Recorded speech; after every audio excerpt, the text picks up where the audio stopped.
السلام عليكم ورحمة الله وبركاته. ازيكم حبايب قلبي، عاملين ايه؟ يا رب تكونوا بألف خير. اللهم صل وسلم وبارك على سيدنا محمد وعلى اله واصحابه اجمعين. هنعمل النهارده مع بعض الترك المدخن او اللانشون المدخن بربع فرخة. هيطلع معانا بالجمال والقمر اللي انتوا شايفينه ده.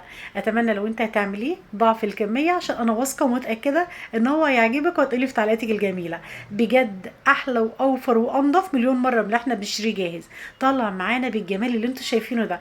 هنعمل كمان العيش الفينو بكيلو من الدقيق. بسم الله ما شاء الله، اللهم بارك، طالع تحفة. يلا كده نسمي الله ونصلي على رسول الله ونشوف هنعمله ازاي مع بعض. اول حاجة يا بنات، انا معايا ربع فرخة غسلها كويس جدا بملح ودقيق وليمون ومعلقة من الطحينة، وشطفتها كويس جدا وسبتها في المصفى تتصفى. وبعد كده حطيتها في طبق وغلفتها بلاستيك راب او بكيس ثلاجة وحطيتها في الفريزر مدة كده ساعة او ساعتين، انا عايزاها تبقى ساقعة. بعد كده وزنتها لقيتها 348 جرام بالظبط، يعني هنقول 300 جرام. وبعد كده هنبدأ نقطعها قطع صغيرة عشوائية بالشكل ده علشان تسهل علينا الضرب في الكبة. وبعدين هننزل بالبهارات بتاعتنا، عبارة عن نص معلقة صغيرة من الملح، نص معلقة صغيرة من الفلفل الأسود، نص معلقة صغيرة من البصل البودر، نص معلقة صغيرة من الثوم البودر، نص معلقة صغيرة من بهارات المشاوي، ونص معلقة صغيرة من الحبهان المطحون اللي هو الهيل المطحون، وربع معلقة صغيرة من البيكنج باودر. ونزلت عليها بمكعب من مرقة الدجاج، ومعلقتين كبار من الزيت، ومعلقة ونص كبيرة من النشا. وهنا بنزل عليها بنص كوباية من المية المتلجة. المية لازم تكون متلجة جدا جدا يا بنات، انا كنت حاطة الازازة دي في الفريزر، لازم المية تكون ساقعة جدا. يعني كمان يا ريت لو فيها قطع صغيرة من التلج. والفراخ معانا كانت متلجة كمان، انا بعد ما غسلتها غلفتها بكيس من اكياس التلاجة وحطيتها في الفريزر لمدة ساعتين. تمام. هنفرم بقى الفراخ بتاعتنا ناعم جدا، ونلاحظ كمان ننزل كده الفراخ اللي على جناب الكبة علشان كله يتفرم ناعم معانا بالشكل ده. بتكون متماسكة بالشكل ده وفي نفس الوقت طرية جدا وبتلزق في الايد. هنفرد بقى البلاستيك راب ونبدأ ان احنا ندينه دهنة بسيطة من الزيت. لو مش عندك ممكن تستخدمي كيس من الاكياس الحرارية اللي بتدخل الفرن. بتفتحي الكيس على نصين وبتاخدوا نص منهم، تديني دهنة بسيطة من الزيت وبتنزلي بالفراخ بتاعتك. انا هنا بقى همسح ايديا كمان مسحه بسيطه من الزيت، وابدا ان انا اسوي الفراخ بتاعتي شكل رول بالشكل ده. وابدا الفها بقى بالبلاستيك راب كده شكل رول بمساعده بقى سكينه او سكرافر. ببدا ان انا اشد البلاستيك راب على بره وبدخل الفراخ على جوه وبرول لها رول بالشكل ده، وبقفلها من ناحيتين كويس جدا. وبعدين هقص الزوائد، وبعدين هبدا ان انا الفها بقى في الورق الالومنيوم، بلفها كويس جدا شكل بونبونية. وبرضو بقص الزوائد وبجيب ورقة تانية ألفها فيها علشان أتأكد أثناء التسوية ما يدخلش الفراخ بتاعتي مية خالص. هجيب الصينية اللي تدخل الفرن وأحط الرول بتاع الفراخ وبحط مية مغلية.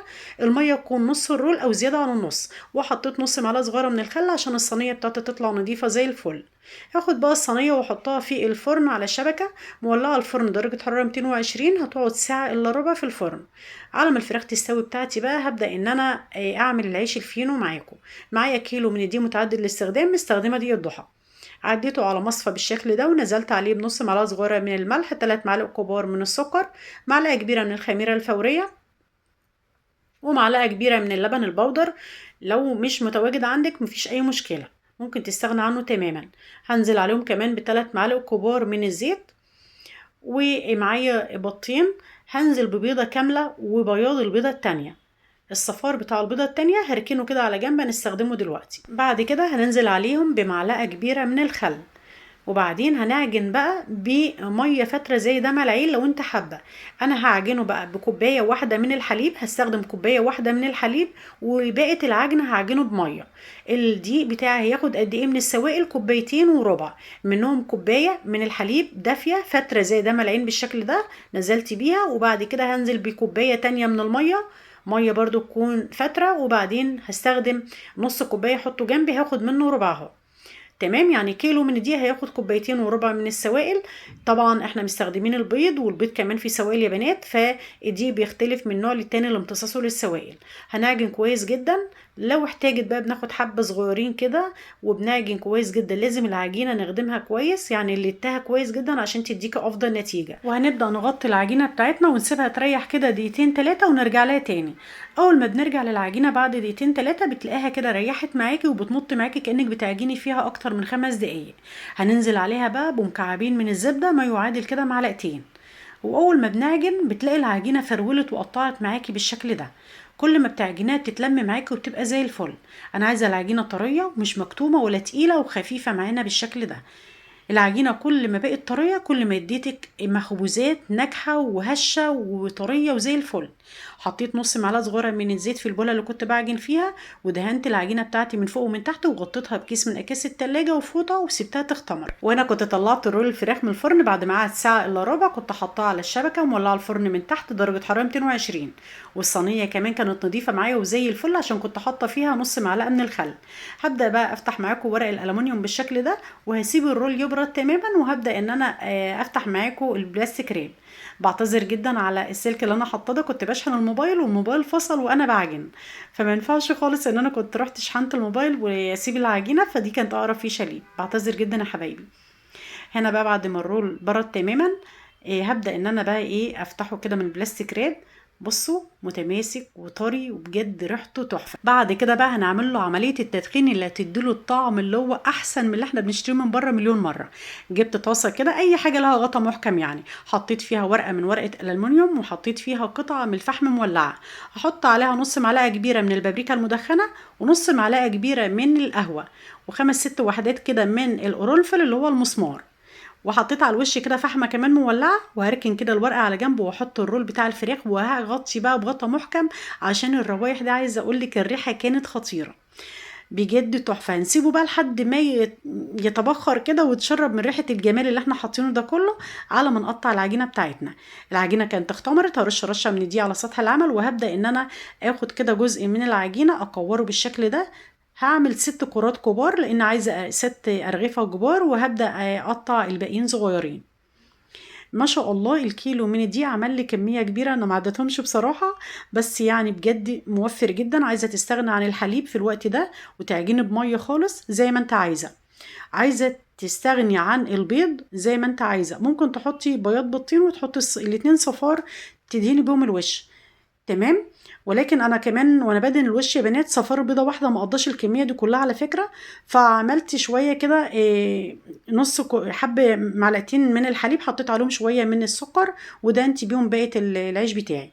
بصوا بقى هنا بعد ما الرول بتاعي تدخن والبخار كله راح، بدأت ان انا جبت الصينية وحطيت فيها الرول، وحطيت في بولة معلقتين من الزيت ومعلقة كبيرة من البابريكا المدخنة، وكان عندي كده معلقة بقى اخر معلقة من دبس الرمان.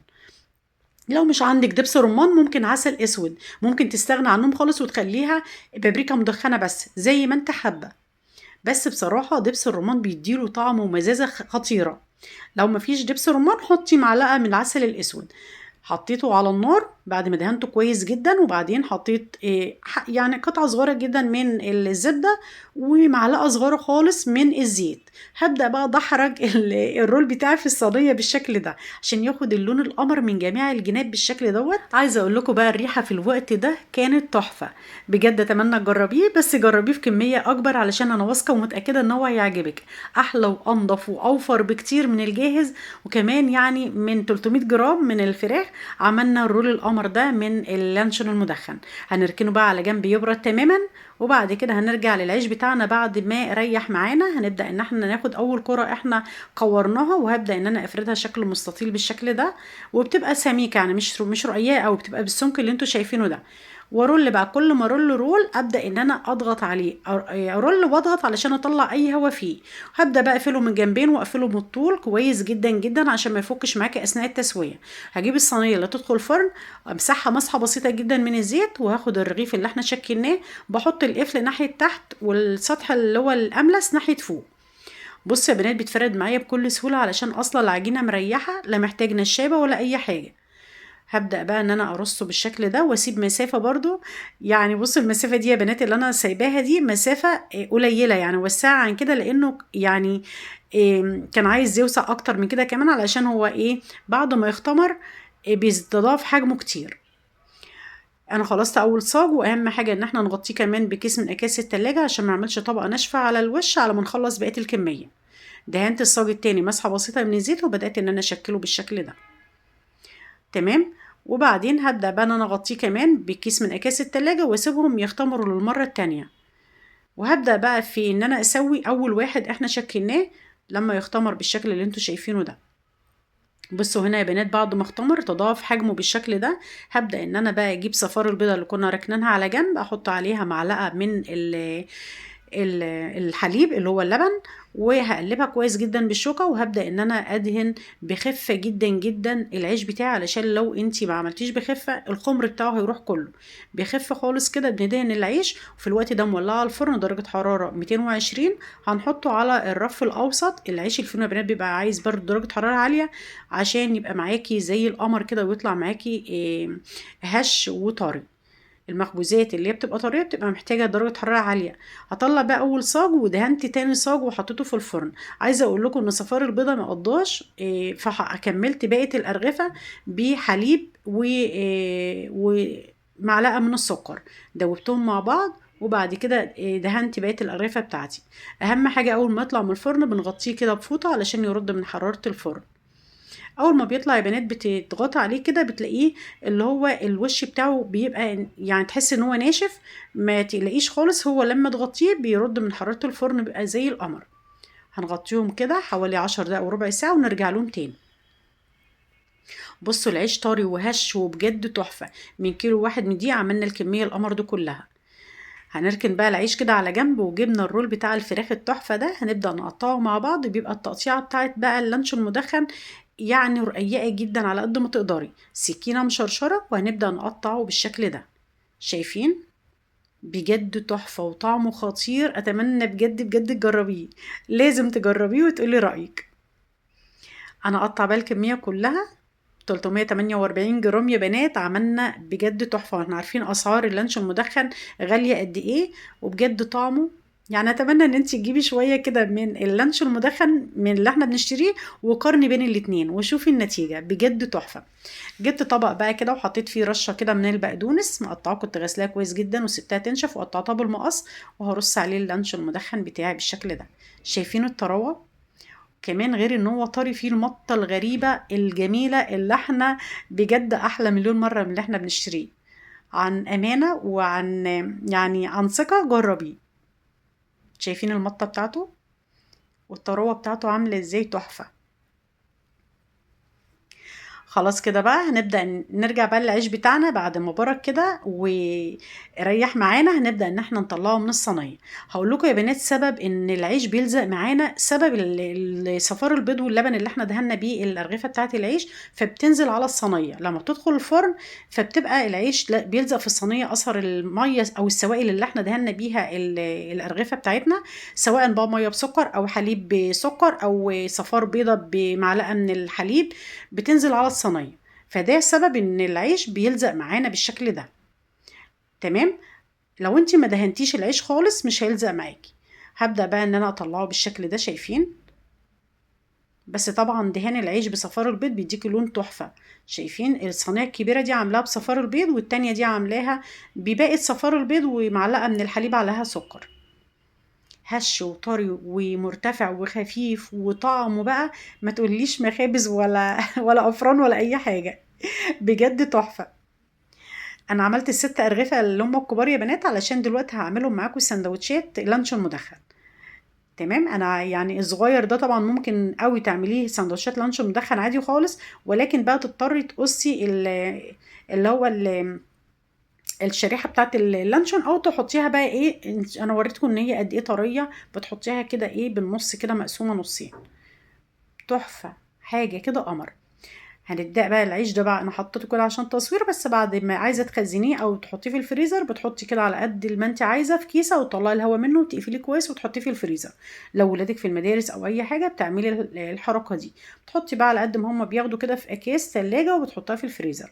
هنا كنت غسلت كابوتشيه كده وقطعتها كويس، وغسلتها طبعا بخل وصفيتها من الميه تماما، وقطعت كمان كده 3 4 طماطمات. وبعدين هبدأ بقى افتح العيش بتاعي، احط كده ورق الكابوتشي او الخاص، لو انت لو عندك ممكن كمان تحطي مخلل خيار لو عندك، بس ما كانش عندي. وبعدين بنحط شرايح الطماطم على الخس، وبعدين بنحط اللانشون المدخن. بص احلى واجمل سندوتشات ممكن تعمليها. عايزه اقولك ممكن تعمل يعني تنفع للمدارس، تنفع كمان كغدا. يعني ممكن السندوتشات دي تعملها غدوه، والله تقضي يوم بجد تحفة. لو عايزة تتعشي عايزة تفطري، حاجة كده موفرة وحاجة زي القمر. اتمنى الفيديو عجبكم ان شاء الله. ولو عجبكم الفيديو ما تنسونيش بقى في اللايك الحلو منكم والاشتراك في القناة لو انتم مش مشتركين. تنوروني وتشرفوني ويبقى شرف ليا وجودكم الجميل في حياتي. اشوفكم على خير والسلام عليكم ورحمة الله وبركاته.